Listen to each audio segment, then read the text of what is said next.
할렐루야. 오늘도 참으로 좋은 날입니다. 이 시간 말씀을 듣는 모든 분들에게 하나님께서 은혜 베풀어 주시기를 원합니다. 저는 오늘 마가복음 15장 1절에서 15절 말씀을 중심으로 옳은 길을 따르자라는 제목으로 은혜를 나누기를 원합니다. 새벽이 되자 대제사장들은 산에 들인 공회원들과 의논한 후에 예수님을 결박해서 빌라도에게 끌고 갔습니다. 대제사장들은 법적으로 밤에는 재판을 할 수가 없기 때문에 부지런히 새벽에 공회를 열었는데요. 자신들의 불법을 합법화시키기 위함이었던 것이지요. 악을 행하는 자들은 이토록 부지런합니다.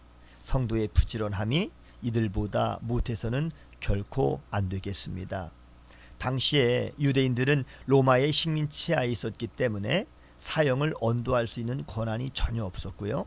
로마의 허락을 받아야만 사형이 가능했기에 예수님을 빌라도에게 데리고 갔던 것입니다. 빌라도는 예수님께 내가 유대인의 왕이냐? 라고 물었을 때 예수님께서는 내 말이 옳도다 라고 대답하셨습니다. 물론 빌라도가 말한 왕과 예수님이 말씀하신 왕의 개념은 달랐지만 예수님께서 그 대답으로 인해서 어떠한 결과가 올지 아셨음에도 불구하고 당당하게 예수님은 빌라도에게 말씀하셨던 것입니다. 성도는 어떠한 권세 앞에서도 굴하지 않고 진리를 선포하셨던 예수님을 닮아가야 하는 것입니다. 당시 로마에는 유월절 명절에 총독의 결정에 따라서 죄수들 중에 한 명을 놓아주는 전례가 있었는데요. 우리는 그 전례를 실행해 달라고 요청했을 때 예수님에게서 죄를 찾지 못한 빌라도는 그 관행대로 예수님을 놓아줄 생각으로 내가 유대인의 왕을 놓아주기를 원하느냐라고 백성들에게 물었습니다. 이 말은 무고한 죄인을 이용해서 자기의 인기를 백성들에게 얻으려는 영악한 술수에 불과했던 것입니다. 왜냐하면 빌라도에게는 특별 사면에 전례와 상관이 없이 무죄를 선고할 권한이 있었기 때문이지요.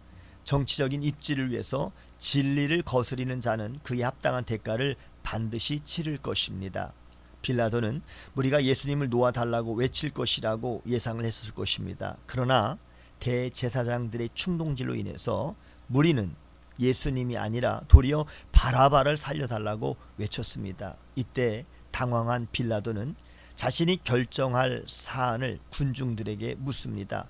그러면 너희가 유대인의 왕이라고 하는 일을 내가 어떻게 하랴? 라고 물었는데요. 사실 빌라도는 이렇게 유대인 무리에게 물을 문제가 아니라 로마에 그가 충성하기 위해서라도 빌라도는 죄가 없는 예수님을 석방하고 밀란 주동자였던 바라바를 처형했어야 하는 것입니다. 그러나 빌라도는 유대인들이 자기를 싫어하고 있으니 정치적인 지지를 얻기 위한 비겁한 태도를 취한 것이지요.